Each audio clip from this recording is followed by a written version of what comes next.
People have been reaching out about the Tell, Project Tell. Let's watch the trailer together. It has a 1.2 million views already on the PlayStation channel.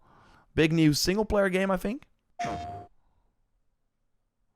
The Mad Engine. Of course, Unreal Engine 5.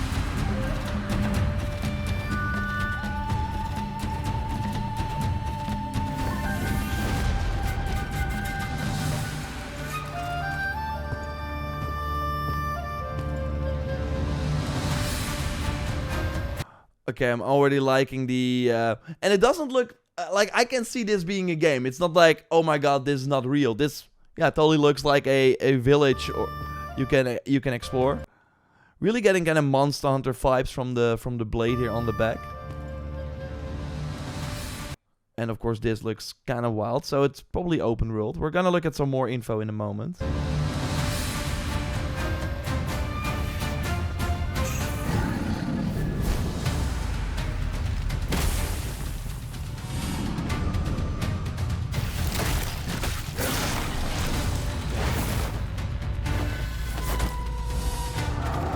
Yeah, it looks a lot like Monster Hunter, or is it like single player? These agent developers are killing it this gen for sure, and I mean this gen, and it's mostly like these games are also of course coming to PlayStation 5 probably, but I think it's only a sign of what's to come. It's gonna be even crazier because what is happening with these developers? Like they were hired by all these Western companies to work on assets and other stuff for these big AAA games. But now, finally, the Chinese gaming market has found a way to reach the Western gamers as well. And yeah, because they got all that experience, there are, of course, a ton of people, for example, in China. And if you want to spot, like, at one of these big development studios, you have to be really, really good because there's a lot of competition. So that's why I think you get like, a lot of great talent working on these games. And they also seem to kind of know what... They seem to have a better... understanding of what people actually want. They want a cool looking game with gameplay first, and it seems a lot of the Western companies are kind of pushing some other things sometimes where you're like, dude, we just want a cool looking game.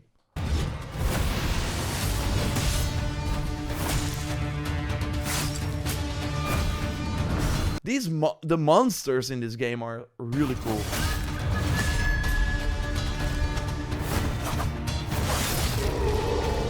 Okay, so yeah, you can focus probably on the part. Again, it's a lot of Monster Hunter stuff. I thought people say Dragon's Dogma, and I kind of get that too.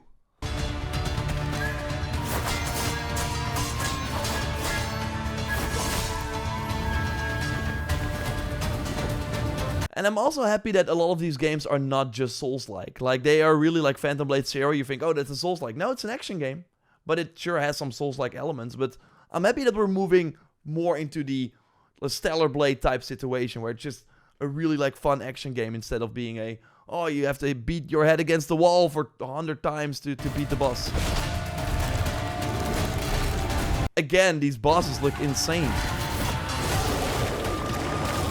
But yeah, it seems to be a lot of like arenas where you're just fighting that boss.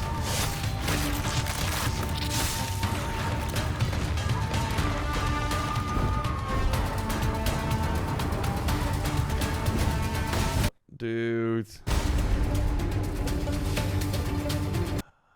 Again, the character designs are insane. Hey, Jet Laner, good to see you.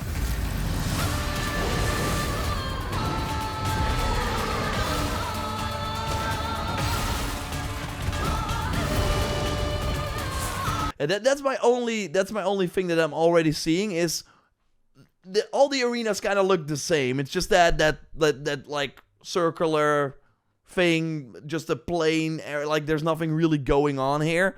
So I'm curious if they also have some really cool locations where you're actually fighting these bosses, or if it's just a typical arena.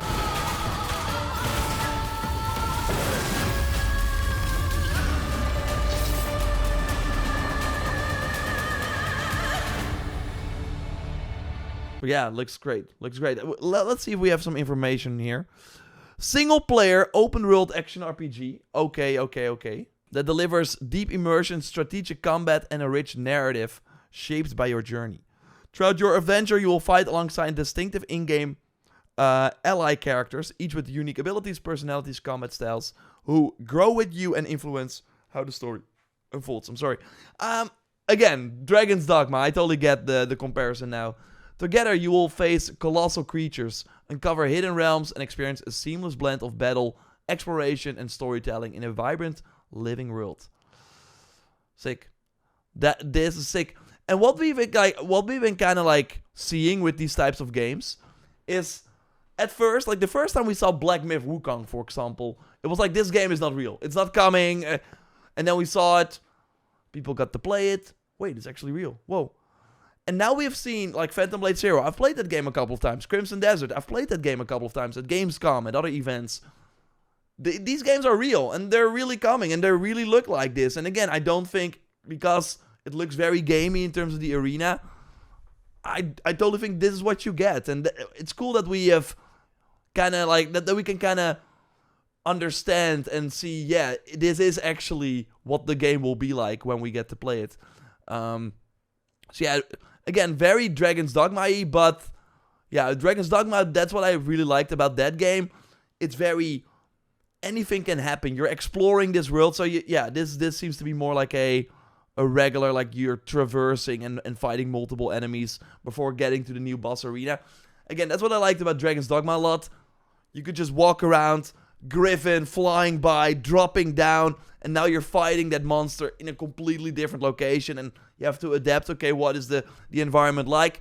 Really seems like this will be more straightforward in a way where, okay, we're getting into the arena, let's fight. And still, I do think that could be very cool, but that's the one thing where I'm like, but still, it's way more action-based as well. That was kind of my thing with Dragon's Dogma. I'm not a huge fan of the combat overall, but this totally seems to be more hack and slashy.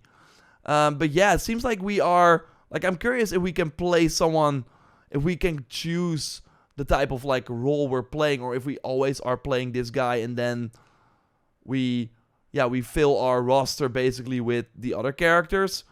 But I think it's kind of cool. If you, like me, are not a huge, like, multiplayer fan, that you still get that multiplayer feeling where you're working together, but these are all AI-controlled NPCs that you can actually maybe command or build in terms of, like, the gear and abilities they use. Damn. I want an art book for this game. I get it.